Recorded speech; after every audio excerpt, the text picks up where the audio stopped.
In today's video, I'm going to teach you how to add and use the Dashcards Power-Up in Trello to start tracking your work. Begin on your Trello board and look for the Power-Ups option in your board menu. Click on Power-Ups to open the Power-Ups Marketplace. From there, click Add Power-Ups to browse available tools. Use the search bar and type Dashcards. This will filter the results so you can find the official Dashcards Power-Up quickly. When you see Dashcards, click on it to open its details and then click Add to install it on your board. You should see a confirmation that it's been added. Now open the Power-Up menu again so you can access Dashcards directly. Inside the Dashcards view, locate and click on the Dashboard section. The first time you open it, you may be prompted to connect your board to the Power-Up. Click on Authorize with Trello to grant the necessary permissions. This lets Dashcards read your board so it can display and track the data you choose. When the authorization finishes, click Exit to return to the Dashcards interface. Next, look for the Track option and click on Track.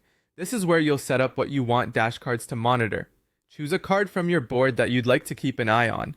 After you select the card, click on Customize. This brings up options that let you tailor what information you see and how it's presented. Here, you can edit the information to match what matters most to you. Things like the card name, status, due dates, labels, members, or other properties the card already has. You can usually adjust the display, choose what metrics to highlight, and set simple rules so your Dashcard stays relevant as the card changes over time. Take a moment to review your selections and make sure the information is clear and useful for your workflow. Once your settings look good, click Start Tracking. Dashcards will begin monitoring the card according to your customization.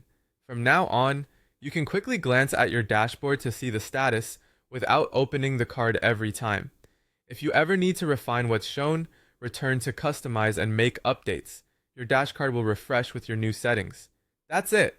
You've added Dashcards, authorized it, selected a card, customized the view, and started tracking. Keep this process in mind for any card you want to follow closely, and you'll have an at-a-glance dashboard that keeps your work on track.